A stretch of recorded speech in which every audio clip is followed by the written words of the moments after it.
Guys, I did something real dumb the Oh, other day. jeez. Okay, here's the thing.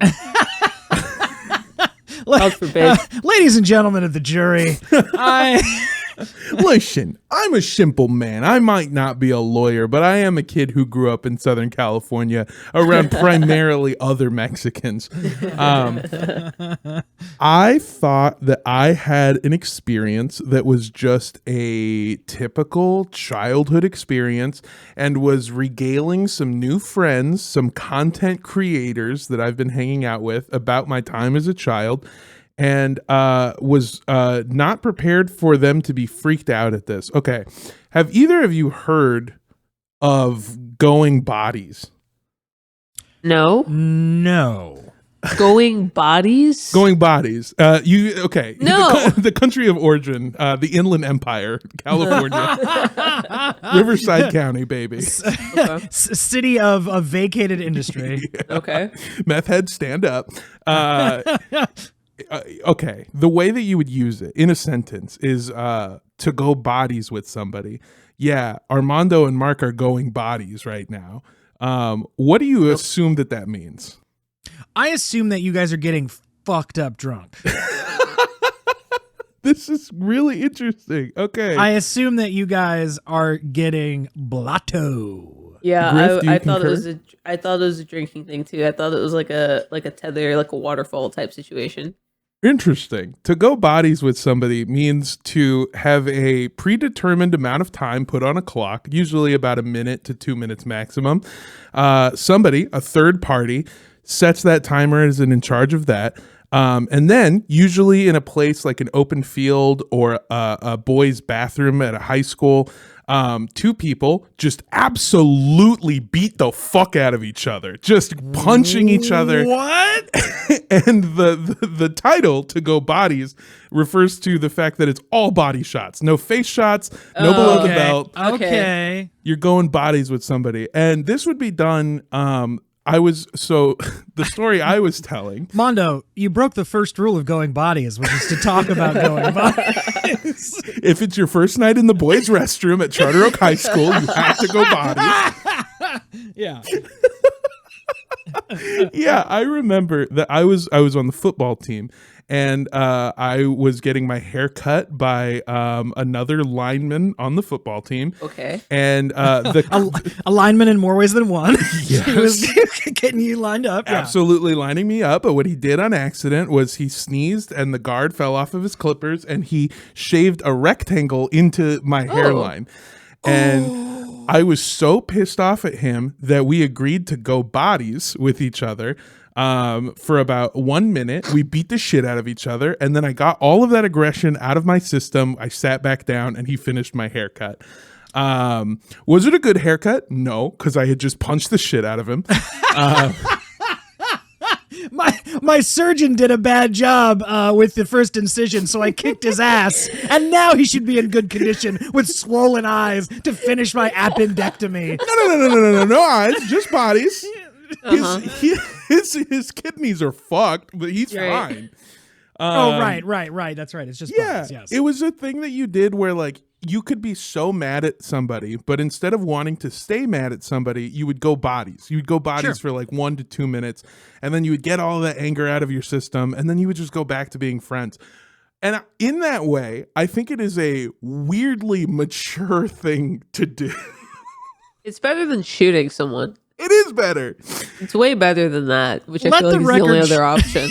Let the record America. show that going bodies, a timered clock for 1 minute of body shots is better than fucking capping Yeah. somebody. The Yes, capping yeah. Going bodies is better than catching a body. And I've always said that as a country, we would be better if we just got rid of like assault and battery as something you can get arrested for.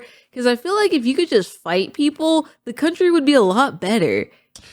Okay. Hold on. Yeah, run that back because I for one, I'm going to take a bold stance here. I think assault should be something that you can get in trouble for. No, not for fighting.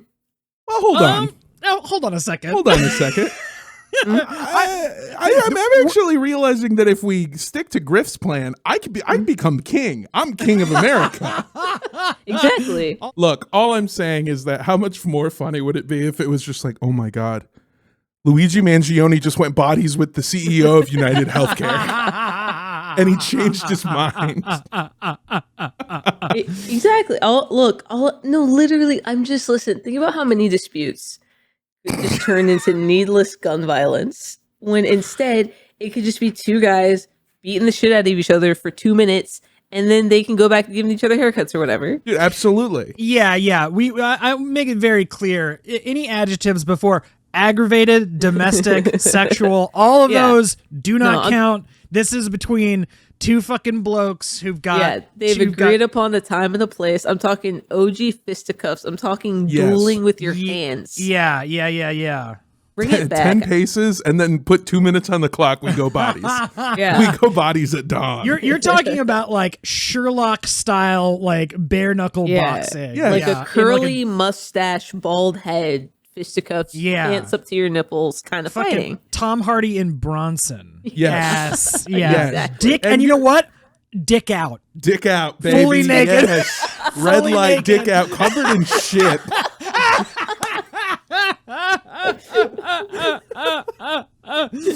Fucking looking like Viggo Mortensen in Eastern Promises, just in the fucking sauna. One of the most harrowing scenes ever fucking committed to film. Oh my God.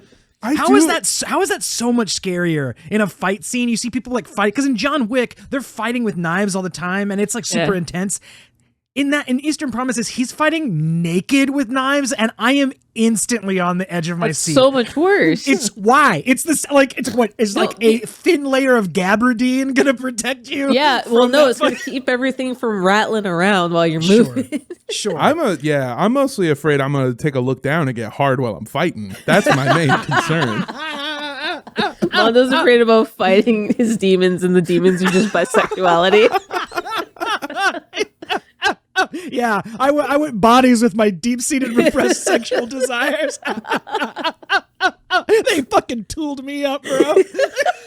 Dude, I really do think there is something to this, that if more of America just went bodies, that we would finally like understand each other, we would work through problems, people wouldn't be as mad. Here's the dumb part though, other than all the rest of what we've said, is that sometimes we would just go bodies for fun. Sometimes we were just bored and we had time to kill and we would go, hey, you want to go bodies? And then we just put like a minute on the clock, beat the fuck out of each other. Yeah, and then you know go what on you with our didn't day. do? You know what you didn't do? Rob somebody. Exactly. Yeah. That's how you keep the crime rate down. Let boys fight each other again. Yes. Let the youth throw hands. We were all raised by angry pit bulls, and that's all we were. Just dogs in cages trying to hurt each other. That's actually pretty dark. Maybe I don't. No, we weren't that. We were raised by that. We were all raised by a guy who said, if you get into a fight, you have to win, or I'm going to beat your ass when you get home. So, we were all raised by the same guy. Yep, absolutely. God. So, oh, man. I feel like it's a good thing. Were you going bodies with these kids at the content house? No. Did you beat up a 23-year-old? I started throwing punches and then went, what, you've never heard of going bodies? There's that like, it's like, would you rather fight, like, can't remember the question, but it's like the back end of the question is like, do you think you could fight like 16 like 4-year-olds? You know what I mean? It's like you could fight off 16, 17 4-year-olds coming for your ass. And Mondo fighting the children at the content house immediately conjures like a wave after wave of like 7-year-olds just... Okay, Griff is weeping. Griff is weeping into her sweater right now. It's because me and Mondo have had this conversation before about what was it? How many? Was it 4-year-olds? It was how many 4-year-olds do I think that I could beat in unarmed combat? And then I said, in a wave or one at a time. This is what was presented to me. If it was because I was presented with the question, how many 4-year-olds do you think you can beat in unarmed combat? And I asked, is it wave after wave? Are they sending one 4-year-old at a time into the Coliseum? Or is it just I'm stuck there and they just all are there at the same time? Because here's the thing. If it's all of them at the same time, I really, truly do think I cap out at like 9. You have 2 on each of my limbs and then a couple extra to just like kick and punch me enough that I can't really do shit about it. But if we're going one at a time, I could take on, I think, an endless amount of 4-year-olds. I think I could really just decimate 4-year-old after 4-year-old over and over, spilling blood for my king. I am of the mind that the way it would play out, if it was one at a time, the first 4-year-old would be used as a weapon at the subsequent 4-year-old. I think I said that. That's exactly what he said. Grab that 4-year-old by their leg and use it as some sort of nunchuck to beat. This just in: Armando beats off 4-year-olds. Wait, No. Which is worse. And I think our consensus came down to eventually they're gonna have to start throwing in like 6, 7, and 8-year-olds. They're gonna run out of 4-year-olds. They're gonna have to start upping the age. Yeah. All right, look around. These. Oh my god. Dude, I would decimate a fucking first grade classroom. Absolutely, just destroy an entire grade. The funniest part about this story is that Griff and I had this conversation at our former employer while we were mic'd up for something, and I forgot that we were mic'd up, and I had to hand my microphone back to the most upset looking sound operator I had ever seen in my life. just an ultra frown, just like, ugh, you sicken me. Oh man, I'm sorry that you had to hear that. How's your kid? Here's the thing, like, I think about that too. It's like you're sending wave after, if you send them in a wave. Well, actually, I think the same problem applies to both scenarios, which is the way they beat me is I get tired. Like, that's what we said. It's all like an exhaustion. Because even if they all come in a wave, I still think I'm like throwing punches. I'm doing like classic like Looney Tunes shit, holding their forehead while they flail wildly and ineffectually. And I think I'm doing a lot of that move and sweeping legs left and right. They're hitting the ground. The bodies hit the floor, and I think that's happening a lot. But eventually I just get gassed and then I get dogpiled. I think that even applies one after the other, because if I knock one down in the 4 seconds it takes for them to get from the gate to me, I take them down. Then I'm like, okay, well, I get it's high intense. It's HIIT train. It's basically a HIIT workout. It's high intensity interval training. Like, it's like, okay, I thought it was hitting infinite toddler training.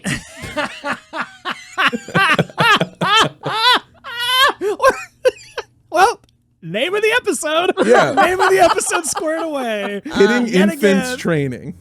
Yeah. Oh god.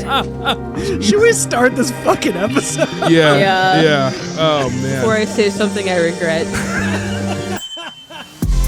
Welcome everybody to the only relationship advice show guaranteed to ruin your relationship. It is boyfriend material.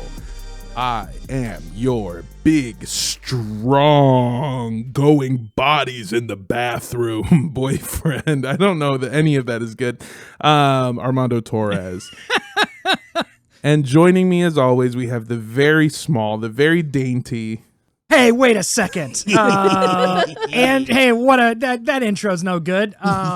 It's Andrew Toddler Puncher Rosas. They call him the Crayola Crusher. Scourge of the playground. Oh god. Somebody got a red flag today or a red card. I don't know. Did you guys do that too? Wait. No. When I was in kindergarten, we had like soccer rules. We had like yellow card, green card, red card. Yeah. And yeah, the red card, it's blood. What's up? We also have another host. Please introduce yourself. Please get me out of this. They call me the daycare manager. She's taking bribes. They going missing. The daycare manager sounds like a real a movie starring Jason Statham that you would only see at the end cap at like an HEB. You know what I mean? Bro. Like a bargain bin DVD. Like, I'm the daycare manager. You know who I am.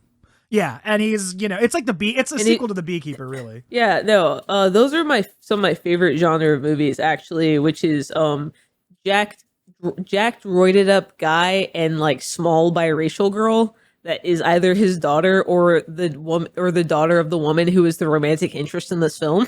100%. That is my favorite genre of movie. They're all so good, bad. You just turn off your brain for an hour and 25 minutes. Yeah. And the reaction is, that's the nanny, I think it was called. It's always good that, and it always invokes the same reaction every time you see like the cover of one of those. Like again, at the end cap of like an aisle at HEB, you always go, "Oh, Gerard Butler's in another movie." That's always what you say. Yeah, just a faded end cap of a red box. Just what do you got for me today? Yeah, Ooh. let's see. Ooh, you know what my favorite genre of movie is? Is shark movie. I like movie with shark. And Okay. I got to get both of these things together in one when Jason Statham was in The Meg, which Andrew and I have talked about this, how it's so funny that like a huge plot point of The Meg is that when it starts, Jason Statham is like an out of work, lazy alcoholic who just somehow has the body of a god. Yes, they show like he like the cold open of that movie is he fucks up a job.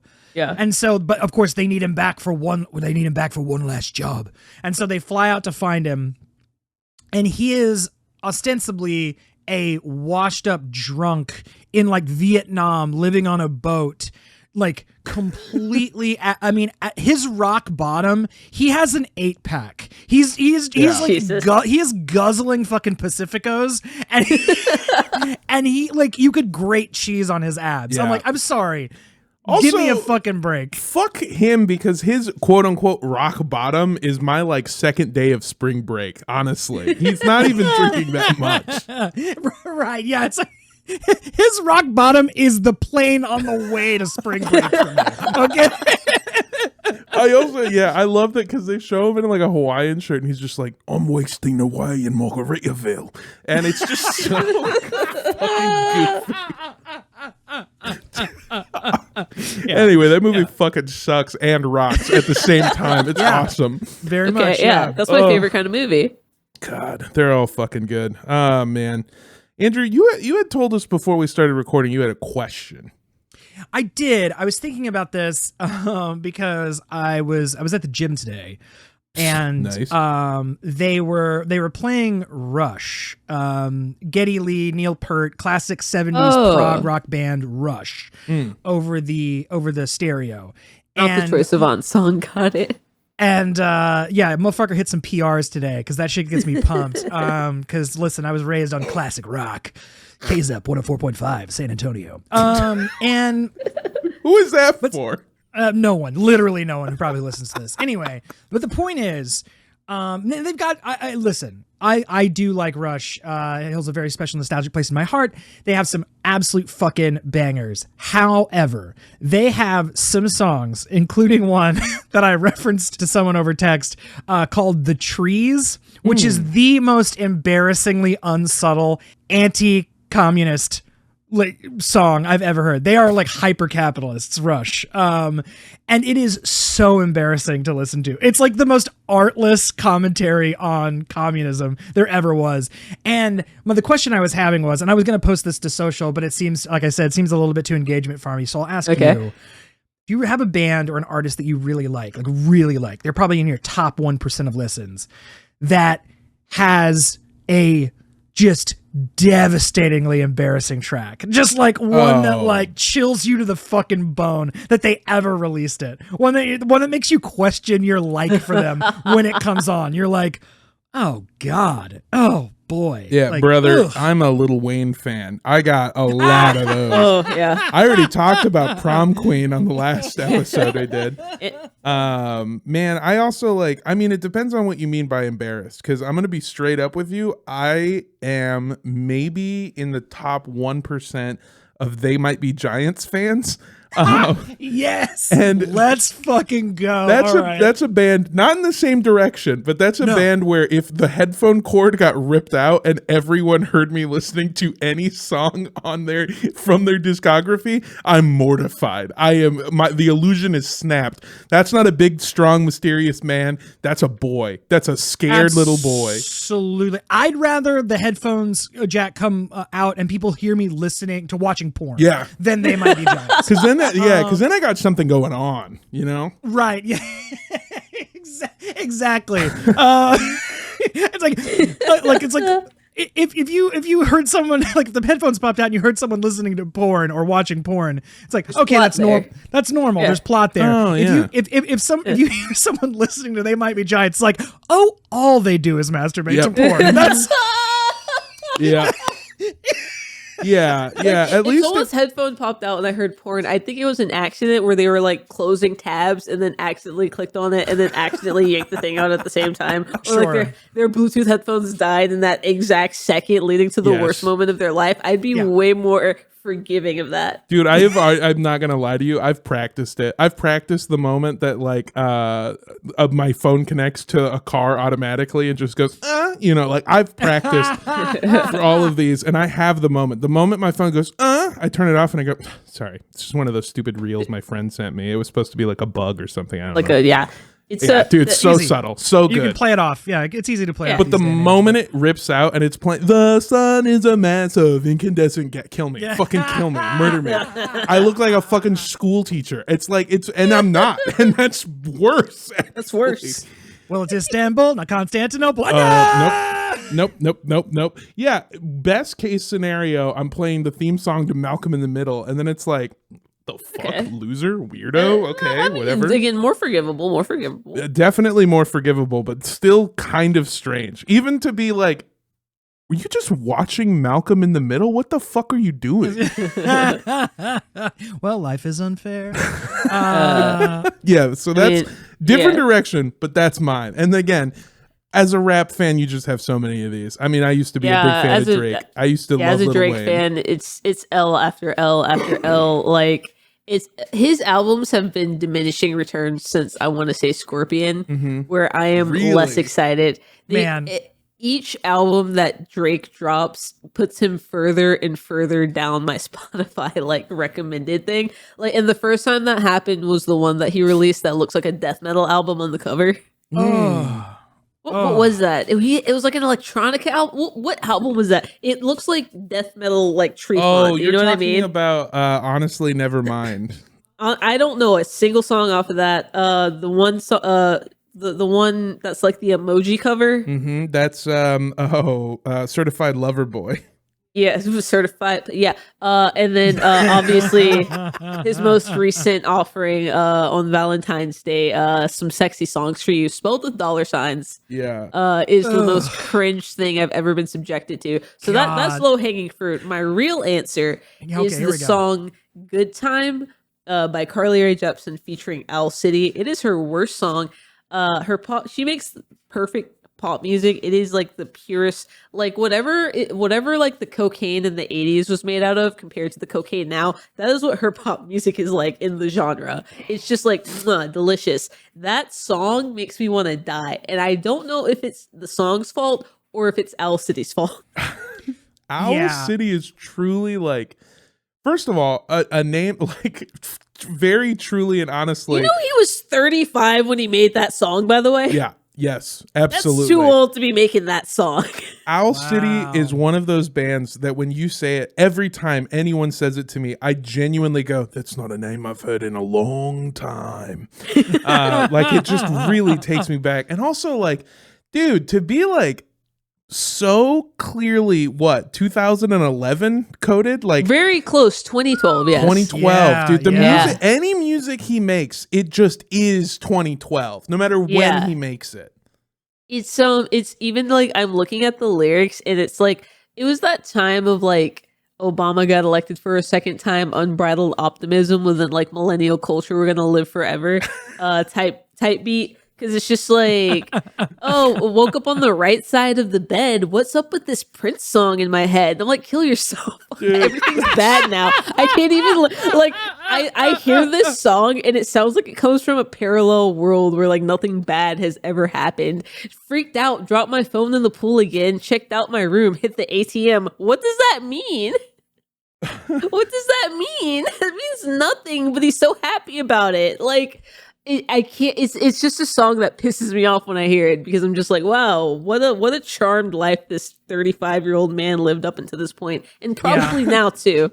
Yeah, man, 2012 was really the year to like get really successful because everything has been downhill since. Oh, like that was the year to make your fucking nut. Like that was the year to make your first mill was 2012. Dude, absolutely. I constantly think about how like my grandmother, and mind you, my white grandmother had maybe the most successful lifetime I could possibly think of. Born in 1950. And was just able to be like a fucking kid through the 50s, a fucking teenager through the 60s, 20s. She's fucking in the 70s, dude. Living 30s in the 80s when everything's fun. 40 and settled down in the 90s. And then still able to like have a good life during the 2000s. Has a home, has a family, has grandkids of various successes, differing successes. And just has that life. But I feel like for a really long time that was my answer. Now I feel like, man, to be like an adult like Owl City aged in 2012 is probably the best time to have done it. It's right after the peak of the recession, like the 2008 recession. We got the bounce back happening like around 2012, I feel. Yeah. And like I feel like that was just that's the best time to have ever been a white man, I think. Dude, truly. No one was mad at you anymore. No one was mad at you. It was a neutral time. It was a neutral time. We still thought Obama was going to use his like 6 weeks of a supermajority to actually do anything, and he fucking didn't. Can I show you guys? Maybe I was listening to this song the other day. I don't think 5 seconds of a song is going to get us DMCA striked. Let's find out. But this is a song also from that era. It's called Crazy World by Young Jeezy. And I just want you to listen to how he was talking about Barack Obama at the same time.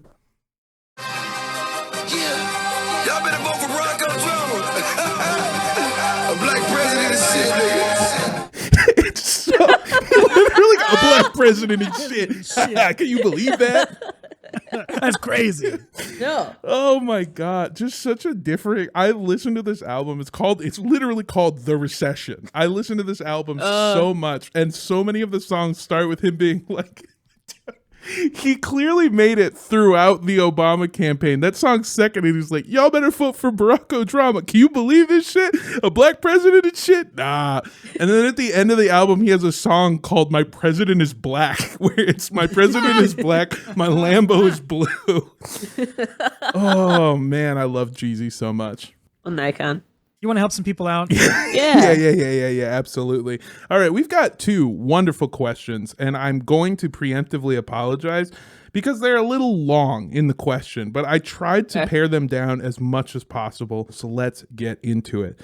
Dear boyfriends, through the entire time I went to college, I dated the same girl. She was smart, focused, knew what she wanted. I was depressed, directionless, and figuring it out. After graduation, she moved on to bigger, better things, and the relationship ended painfully.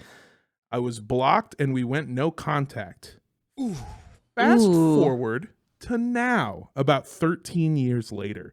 Whoa. We happened to run into each other, and afterwards, she unblocked me, and we caught up. I told her about my partner. She said that she was happy, but that she would, quote, change some things. She also proposed meeting up to, quote, clear the air. Nope. Wrong. Nope. Danger. Not doing that. I agreed to the idea in hopes of friendship and closure. Wrong. But I made no final details, and now I'm blocked again. What? My partner knows about all of this and warned me that my ex is still in love or trying to bone, which I thought was crazy until I was blocked again. What say you, boyfriends? Did I get bamboozled by the desire for closure and finality by someone going through it? Is this the end of any possibility for healthy, friendly contact? Is it best to just let the past be the past and remember it for what it is? Okay. I am so glad things went the way they did, caller, because let me go ahead and dissuade you from the notion of closure. It doesn't exist. It is a phantom mirage in the desert. It's going to lead you out into where you can get fucking picked off by a sniper's bullet called familiar pussy. And what it's you going to go get closure and I'm Heisenberg in the car. No! Yeah, that's exactly what happened. I think you actually did play it completely right in saying like, oh yeah, sure, we can catch up. You just like left it super open-ended, which is friendly, but didn't make any concrete plans. Smart. And then left it kind of in their court and then never followed up. So then they blocked you again, which just means, they had no intention of actually giving you that closure that you seek or giving you any type of a way to like actually reconnect. They weren't actually interested in reconnecting. I think your partner is exactly right. They probably just wanted to like smash one last time. Yeah. I think they wanted to hit and not raise their body count. Oh my God, Griff. Yes. Yes. Hit. Oh my gosh. The phantom counter. Yes. Yeah. The internal counter. Fucking the Coke Zero of fucks. The cock, dude, Cock Zero. Holy shit. Oh, lady, touch them all, Armando. Touch them all. Home run. Very good. Very good. Oh my God. Fuck. Okay. No one's ever actually gotten closure. No. That's fake, right? No, that's fake. Listen, I know you guys hate it when I talk about this. I know you guys hate to hear me talk about it. I talk about it all the time. The 2012 album Evermore by Taylor Swift has a song on it called Closure that just go listen to that. That's basically whatever advice I'm going to give you is taken directly from the lyrics of this song. All right. Yeah. All right. Let's check it out. Pull it up. Wow. Dude, Taylor Swift has some crazy opinions on Obama. To the caller out there, to the listeners out there, closure, like happiness, comes from within. Mm-hmm. Yeah. Someone else cannot give it to you. No. Closure is a way, like closure, much like so many things that happen so far after the fact, is something that like you are like needing to correct within yourself, and you're hoping that someone will like sell it to you very cheaply. But the fact remains, like that has to come from within yourself in the form of forgiveness, understanding, patience, grace, all those things that like sort of come from within yourself. And so, it truly, I don't think exists. What more often than not, the quote unquote closure that people are looking for is for someone to sit across from a table at them at a cafe and say, you did nothing wrong to me. You never made a mistake, and you can sleep at night knowing that you didn't hurt someone else. And guess what?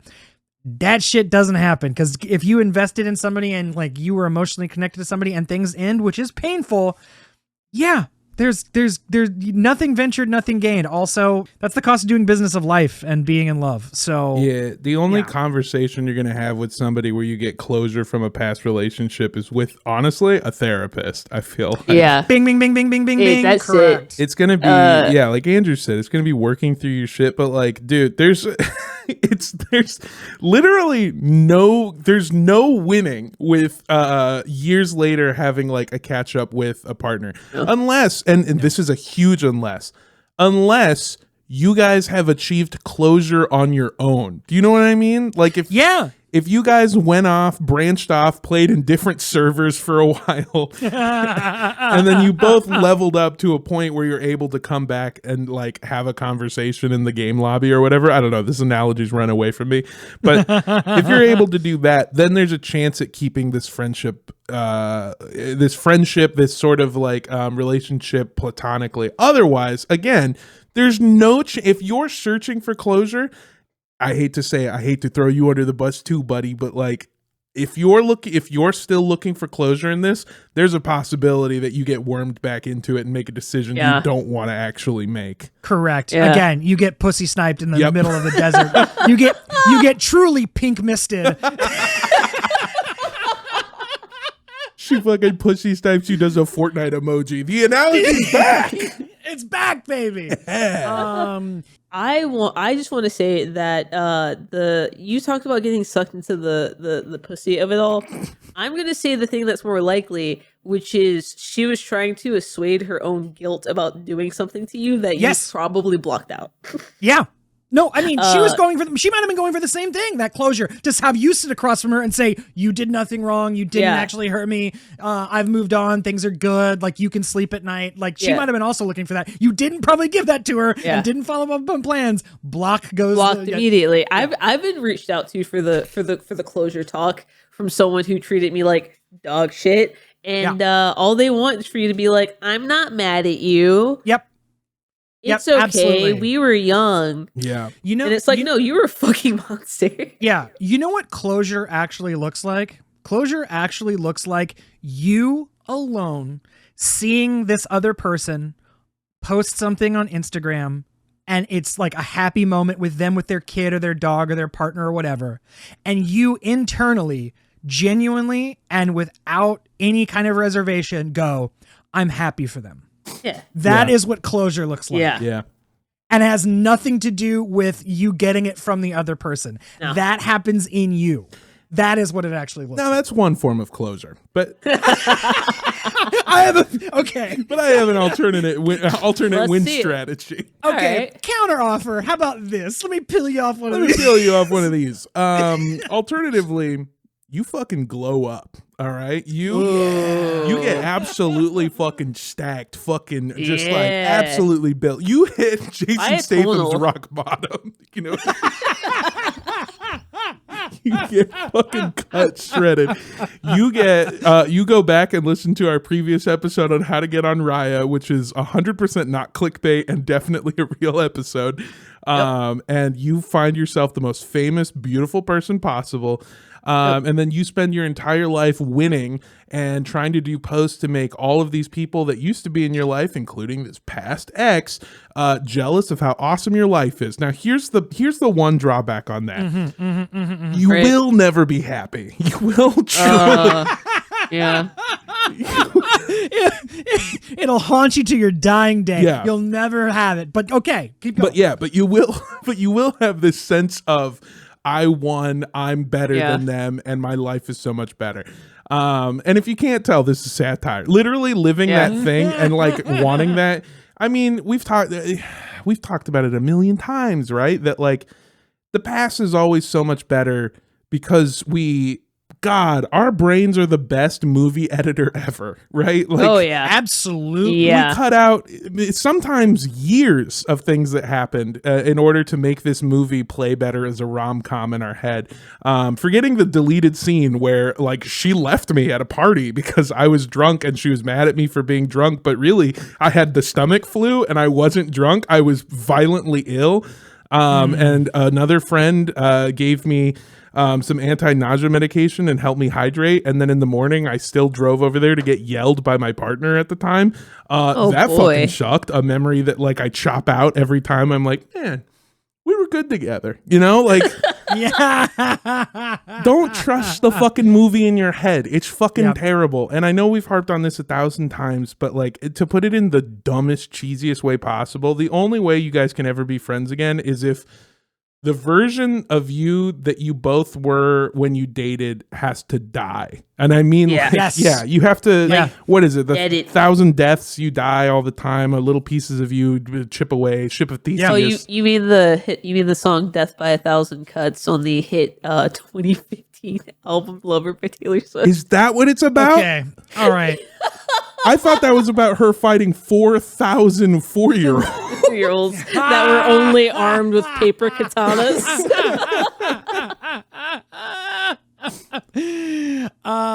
Yeah. I'm going to say something maybe a little bit controversial, but probably brave, honestly.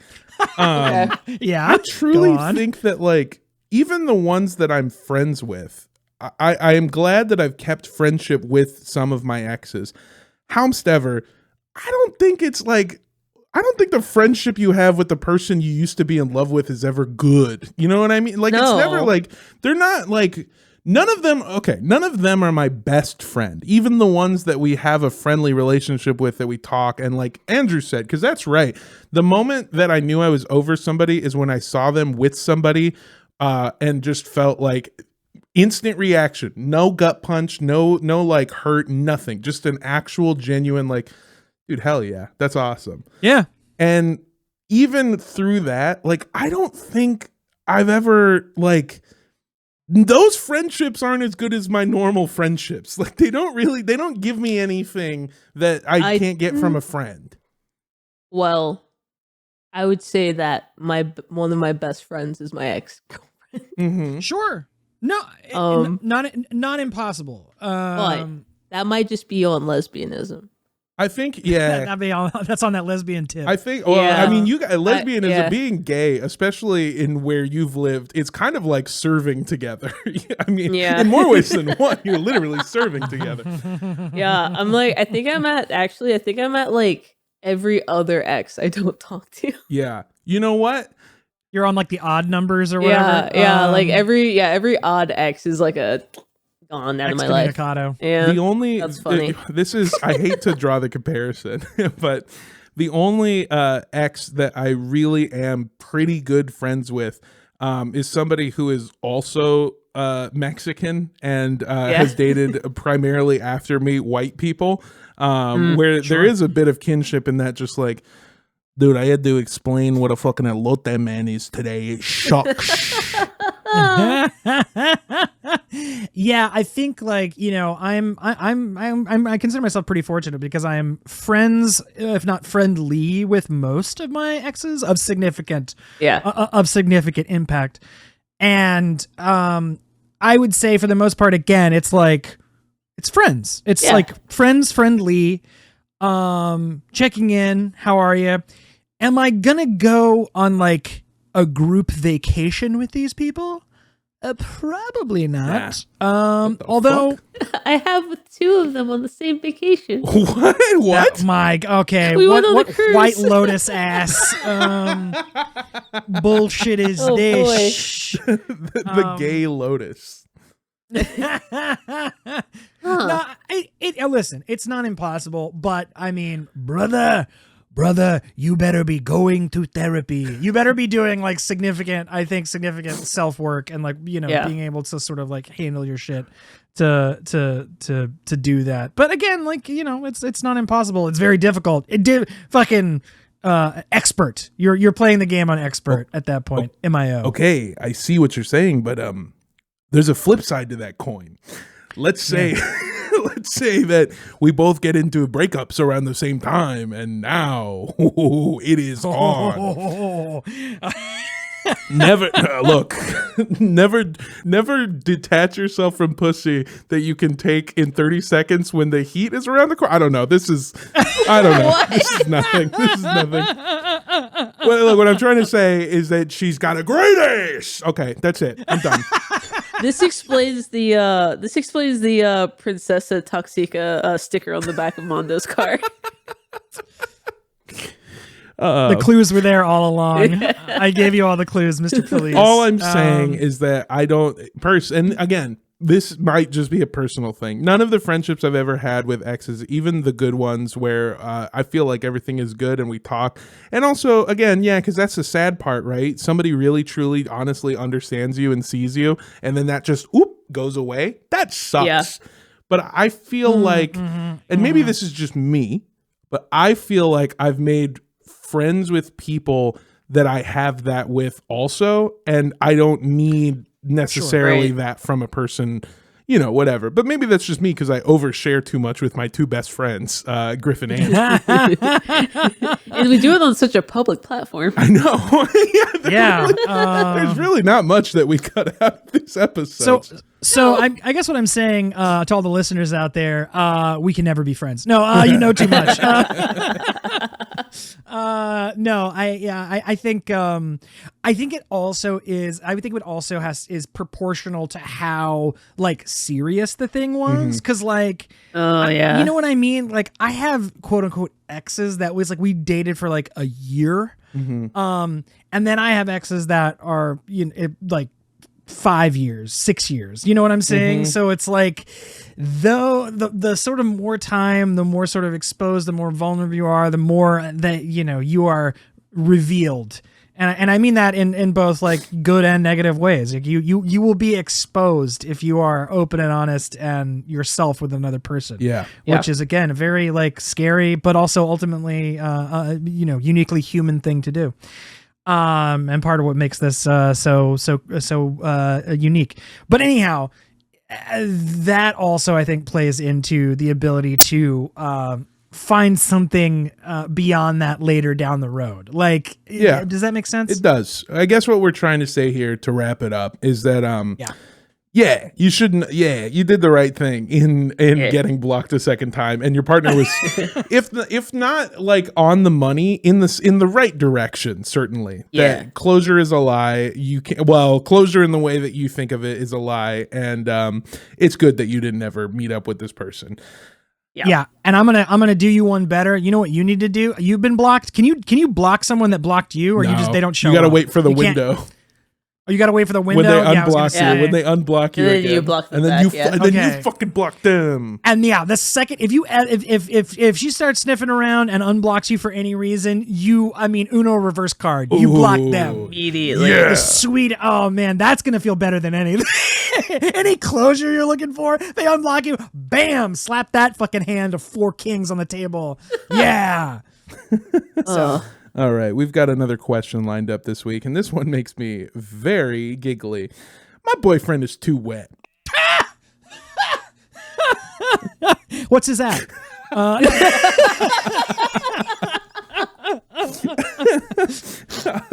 Hydro Homie 69 on most platforms. On the ones with an underscore, it's underscore Hydro Homie 69. I have noticed this before, but after moving into my new place, it's become super apparent. My boyfriend gets water everywhere.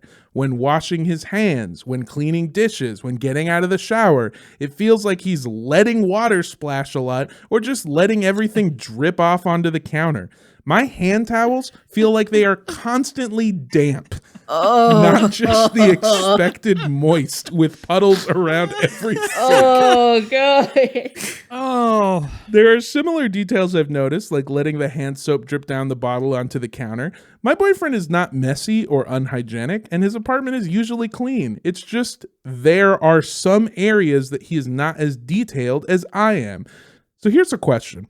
How do I bring up his wetness without being critical or sounding like an annoying, nagging neat freak? Or doing something passive-aggressive like leaving little 3D printed wet floor signs around the house? No, do that. No, yeah, I'm going to say do that. That rocks. You should do that. That's funny. Yeah. Piso That is really Mojado. funny. If I walked into the bathroom after I took a shower and there was not a full size but like a 1/8 scale wet sign, wet floor sign in my bathroom, I would laugh and then I would change my ways. Yeah, absolutely. This is so funny because I think this feels like me. Like I feel like I'm the wet boyfriend. Whoa. Because I hate having things on my hands. Okay. Like I hate having like the feeling of anything sticky. Like if I'm cooking, I wash my hands like between every single step. Yeah. If I there, hate the worst thing in the world is the feeling of like when you peel the bacon out of the package and like the residue of raw bacon. Nothing gets that off. Like you gotta like ironically get like a like a lard based like lye soap to get that off your hands. Right? Yeah. That one doesn't hit me as much. You know what gets me all the time is after I've sliced or chopped garlic and then getting the garlic off of the knife, whatever oil or residue garlic leave on your finger, where it just feels dry, sticky, and wet all at the same time. It's a nightmare. It drives me fucking insane. Yeah, brother, you're telling me hate that feeling. Hate the I hate the dry, wet, sticky of garlic residue. God almighty. That's a nightmare. It's okay, let's see. I feel like real answer is Swedish cloths, Swedish towels. That's my answer to most things. What is that? It's like a reusable paper towel type thing. Imagine a sponge the size of like a towel, but thinly sliced. So you can reuse it. So like, why are you making that face, Mondo? Imagine a sponge the shape of a towel, but thinly sliced. Delicious. What are you? Oh, I'm getting shown. Wait, we're about to get a little show and tell moment. While Griff does that, I feel like I say that I feel like you're coming in here. Oh, wow. Okay. Whoa. Yep. You know what? Holy shit. Andrew, you can't feel this? It's exactly as described. It is a sponge, but it is towel sized and it is thinly sliced. That is exactly what it is. Wow. This is what they look like when they're brand new. It's usually like $10 for like 10 of them, 12 of them, whatever. And they last for about like 3 to 6 months. If you take care of them, you just throw them in the washing machine to wash them. Don't dry them. Just lay them on top of the dryer or leave them out, whatever. But they cut down on paper waste because as a hand washer, I am always feeling bad for reaching for a paper towel. So I've been trying to train myself to either like wipe up tiny spills with this. And because of this sponge coated, it's always absorbing when there are tiny wet messes. This looks like SpongeBob sashimi. Yeah, that's like a real like number 2 on the deli slicer. You know what I mean? It's that's a premium slice of boar's head. This is the thickness. If this actually too thin to be my bacon slices, but maybe when wet though. I think that's like a real genuine answer to your question. If we're talking like surfaces. Now for the floor, stone bath mat. Mondo, can you hold that up? Yeah, hold on. I was actually weirdly going to mention the fact that this is a stone bath mat. That I've seen them. Yeah, they're a revelation. It is the coolest fucking thing. Yeah. I have the kind of autism where if my feet get wet, I'll kill myself. So what the fuck? I can't have like a normal like whatever those like IKEA bath mats are that have like I don't like that. I don't like anything squishy and wet. I'll kill myself. Yep. The wood ones don't absorb, so they just get wet on the bottom and grow like algae on them. Hate that. Right. Stone bath mat is the way to go. You can watch it get dry as you're standing on it. They come in multiple sizes. And I've got a girlfriend who like is like a almost daily hair washer. So there's a lot of dripping that comes with that. The bath mat. Perfect for that. So does she shake it off like a dog? What are you talking about? No, she's got like long curly hair. So like no matter how much she wrings it out, it's always just kind of I see what you mean. ripping down. Yeah. So this is the practical real advice is to maybe up the towel / bath mat / absorbent floor material because like. And honestly, now that I'm thinking about it, might need like a little kitchen bath mat situation. I say kitchen, like a kitchen absorbent rug around these parts, Mondo. Oh, I love that. And I normally have that. And generally, it's the same. Okay, it's the same type that I use in the restroom. usually the same color, but I was about to say it's the same one I use in the restroom, which sounds like I drag it out. Disgusting. When you do the dishes. Vile. Yeah, which is not at all what I meant. Straight to jail. I kind of do like, okay, not to air out too much of my personal shit, but I kind of have been literally considering getting this stone bath mat. I feel like a fucking ad right now.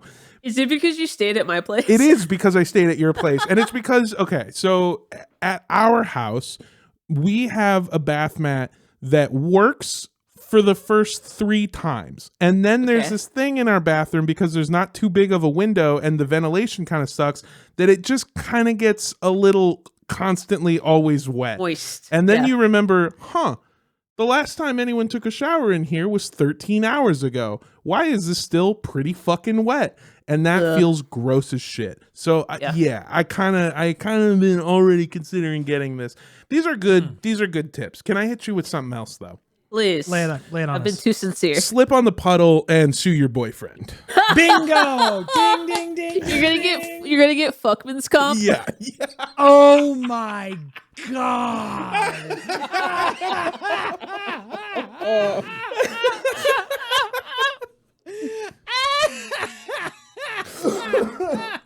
Oh my fucking god. Fuckman's comp. Oh my god.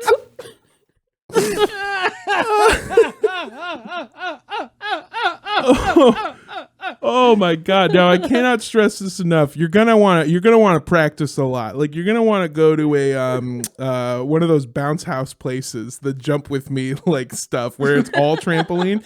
You're gonna want to practice it, because if you fall wrong, you're gonna fucking Better Call Saul yourself, and then you're not coming back.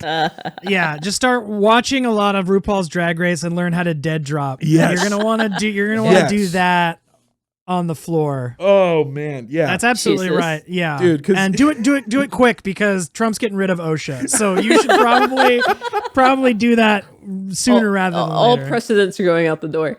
Yeah, dude, it's that's all it takes. Literally one. And here's the thing. Here's how you play it. You do the slip, and you go, "Why is there water here? Oh fuck! Oh man, how is it wet here? What the fuck?" You never blame them directly, Right. but you question why it was there. Right. Oh God, who put this here? Oh, and they'll change themselves. And Yeah. as an added bonus, they're gonna want to be an even better boyfriend. Yeah. after Ooh, this. can I give you one for not the floor? Mm-hmm.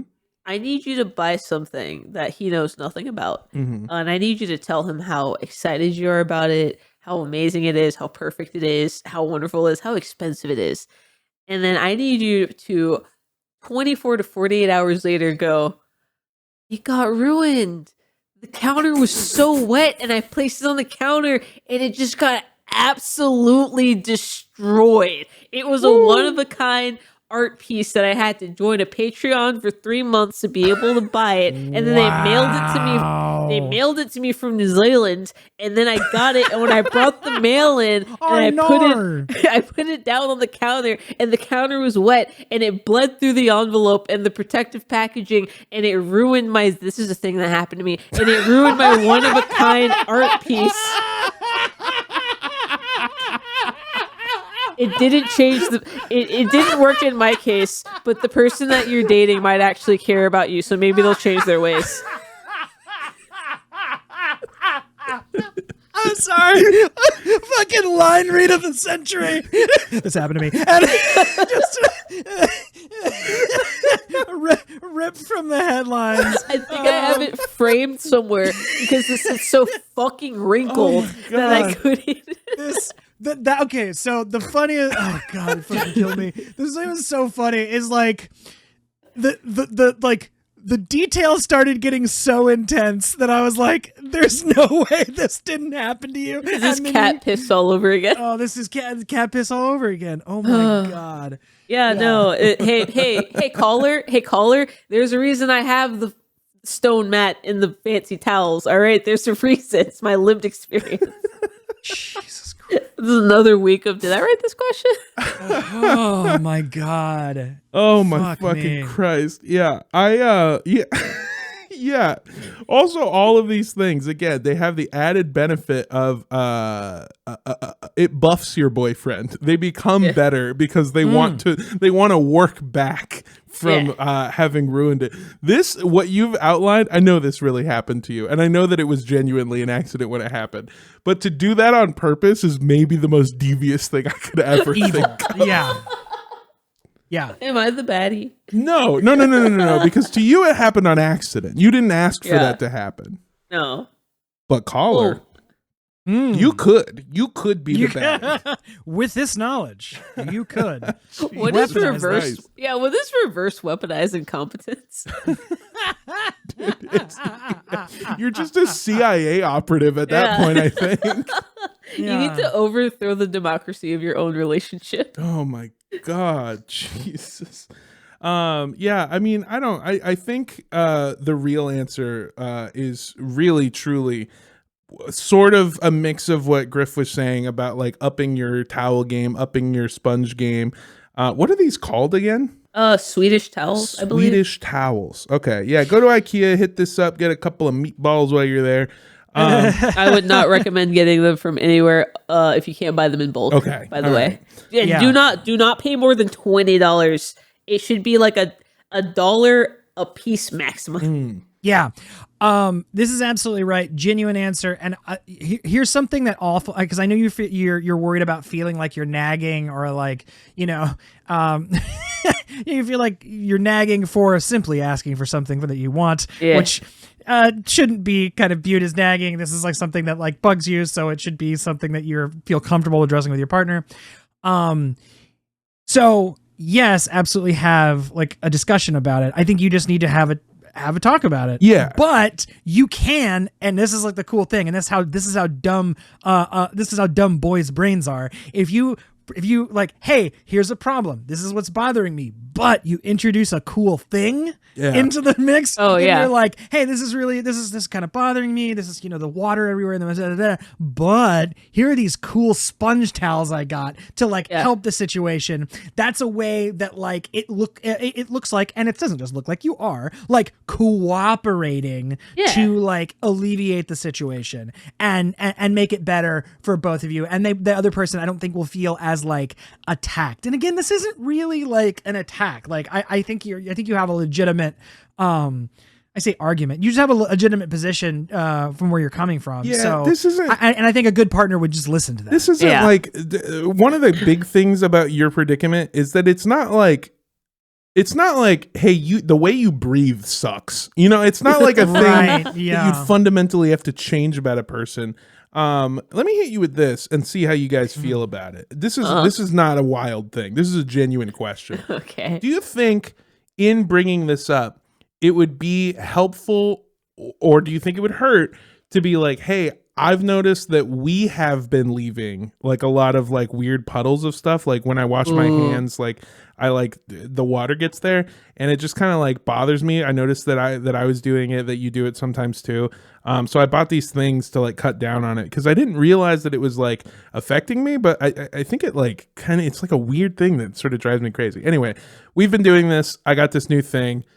Blah, blah, blah, blah, blah. Do you think that like including yourself in that weakens it a little bit? Or do you think you should like be honest with it? I think you should be honest. I understand the impulse to sort of couch it and like, this is a thing we do, but let me tell you, I think deep somewhere in your brain, you don't do that. Yeah. And it will, even if it's a table salt sized grain of resentment, it'll still be there. Oh, yeah. And you won't be 100% honest with yourself, and you won't be 100% honest. You won't be 100% honest with your communication. And that is enough. That little tiny grain of sand is enough to like feel in your shoe sometimes. And like, then sometimes you're going to have an argument about like a legitimate thing, or like that turns into like, well, guess what? You fucking leave the kitchen wet. I never leave the kitchen wet. I was lying when I said it was we. I was you the whole time, you piece of shit. And it blows up at a backyard barbecue. Yeah. That's what I feel like we said from last episode. So I don't know. Yeah, that's fair. This might be too late in the episode to introduce this as a concept, and I apologize. But I was talking with my partner the other day about a concept that I have called negative friendship points, or maybe just friendship points in general. Here's the thing. I love my friends. I love them so dearly. And this is a terrible thing that my brain does. But I also have a point system wherein doing things will either get you negative friend points or positive friend points that denote how willing I am to go hang out with you at any given time. And I'll be honest, a lot of these friend points are geographic based because that's what Los Angeles is. This isn't going to make sense for most of our audience, and I apologize, but I live on the east side of Los Angeles. If you live on the west side of Los Angeles, that's like -5 friend points straight up. I'm not doing that. It's an hour both ways. Go fuck yourself. I'm very sorry.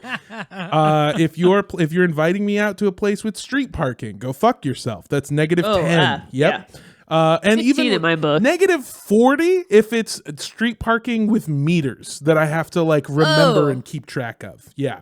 Yeah. And also in Los Angeles, most of our meters, they do take credit card. They don't have the app like you guys have in Austin. In Austin, That's so sketchy. yes, it sucks. In Austin, and other places that I've been, even including fucking Minneapolis, you can just get an app and then you can change how much time you have. You can do it from your phone. It'll remind you when the meter's running out. Not in LA. Not in LA, LA. you gotta run out there with a fucking roll of quarters. Yes, it fucking shucks. Here's a fun point So though. they have maximums on there? What's up with that? Why is there a maximum on how long I'm allowed to be parked? They want to allow more people to come through and hopefully more commerce. But here's a fun thing that I found Build out. a fucking train. Yep. Sorry. Here's a fun thing that I found out is that if you take that like liquid insulating foam stuff that sprays on as foam and then gets really hard, if somebody, an unnamed hero, were to put that inside the credit card and coin slot on a timed parking meter, it renders it effectively useless, which means that you, as a person parking there, don't have to pay. Isn't that a fun piece of information for anyone to have? To do with whatever you will. Do with whatever you will. And you can't do that with the app because the app has you pay differently. Anyway. True. But there's also friendship points that are non-geographic based. And the other day, this is specifically to like letting the soap drip down the side of the thing. That drives me fucking crazy. And I don't know what it is about my brain that does that. I am staying at a content house and we are obviously, it's like living in a dorm where we all have stuff in the fridge. And there's some stuff that is just acceptable to share with each other. For example, a bottle of salsa that I bought. I watched as one of the people that I live with took salsa out of it with a spoon and then let a bunch of it drip onto the side and get into the cap. And then they just closed the wet cap and I saw more of it forever. just like drip down. So basically when they put it back, it dried and got all crusty near where the salsa come out, near where the stuff go near my mouth. And then the can itself or the bottle itself get all sticky from like wet, dried salsa. -5 friendship points, buddy. That's a 20 for me. Yeah. Yeah, I'm gonna go ahead. I'm priority mail shipping you a Louisville Slugger baseball bat. You need to lay down the law over there. Yeah. That is unacceptable. Oh, I thought my brain was. I thought you were doing Barry, where I like DHL you a bullet before I shoot you through the head. It's just it's the wet cap from the salsa. They open it up. They go, "What the fuck is that?" Dead. I wish that my brain didn't work this way, but I am the right type of fucked up that I need to work through. I understand where all of these little things, they add up. They add up into little points of resentment. And I wish I didn't do that, but I categorize and I squirrel away little things that people do, and then I remember them, and they weigh on the spreadsheet I have in my brain of how much I love you. The balance sheet ledger of friendship that Armando keeps. Dude, I was born to be a bookie. I was so fucking born to be. I was born to be in Capone's fucking like stead of tax evaders. Yeah, no, absolutely. Yeah, it's those, I don't know, to kind of put a bow on it, it is those little things that sort of like add up. So the best thing you can do, caller, is to, talk, just have an honest and not like, not upset, just have a like calm, honest discussion with your partner about this thing. Introduce the new like kitchen toy gadget thing, whatever's going to help ameliorate the situation. And then if they are a good partner, they will listen to you and hear you and try to correct that behavior. And do it. And I hope that they do. Do it in a when they come home. Close the door behind them. There's 15 of their closest friends and family there. Stage it like an intervention where you make this problem everyone's knowledge.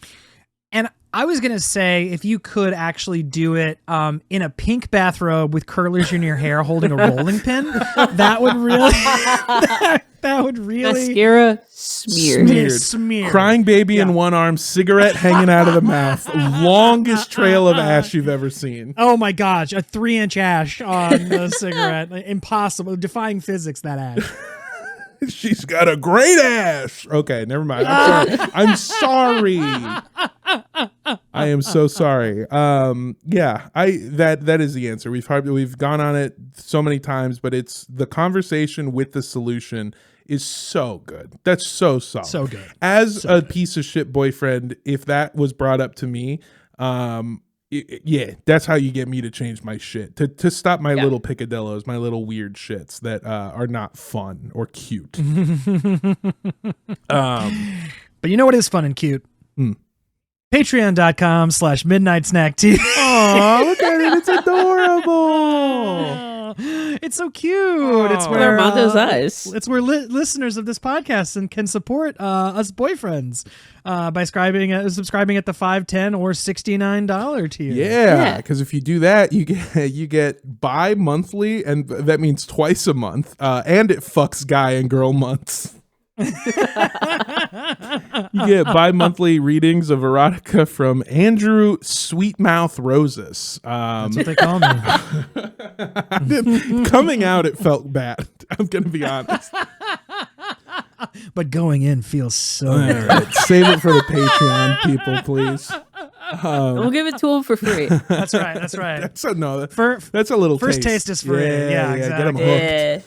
So go to patreon.com/midnightsnacktv or go to www.bigoldcocksanddicks.com. That'll get you where you need to go. Look, we paid for it. We paid for it. Annual expense. For like 2 years of it, didn't you? think I prepaid for 5. I think I had a lot of faith in us. So yes, bigoldcocksanddicks.com redirects to our Patreon. Yeah.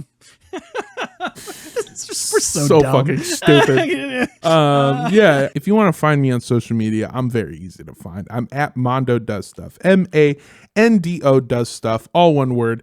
You can find me on Twitter, Twitch, TikTok, Instagram, TikTok. I already said that one. Blue Sky, all that fun stuff. And I'll be doing some stuff, as the name implies. And also, hey, if you Oh boy, if you want to see what I've been working on for the last month, go check out Creator Camp, creatorcamp.co. You can also follow them on Instagram at Creator Camp. I've been working with Camp Studios to help I've been helping a bunch of creators and artists to make their first short film. And we are actually debuting these at a film festival that Creator Camp is hosting. Nice. April 26th through the 28th, I believe. And they'll be showing all of these at the Paramount Theater here in Austin, Texas. Come through. It'll be fun. If you want to see what I've been up to, you're going to love it. You're going to absolutely be so jazzed. And maybe we got some stuff in the works as well. So check that out. Love you. Goodbye forever. Andrew, what do you have going on? No, not forever. Folks, you can. He tried to get closure. Dude, who's that fucking politician? Bud something that was just Bud Dwyer. Bud Dwyer. Yeah. No. Hold on. No, it's cool. It's gonna be okay. It's gonna be okay. Bam! Yeah. You can follow me. What an intro. You can follow me on Instagram.com at andrewrosas.ig. That's my handle there, andrewrosas.ig on Instagram. Best place to follow me for stuff, but I'm also on Blue Sky.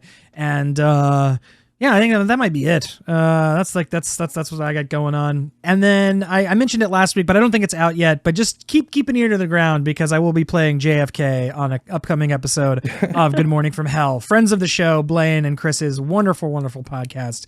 I'm going to be on that playing JFK, and it was a blast. It was a blast playing that character, and it was just a fun ass time. So stay tuned for that. Griff, what do you got? If you want to find me, I am _indoor kid on all platforms that allow an underscore. If it doesn't, just take it out because that's probably me.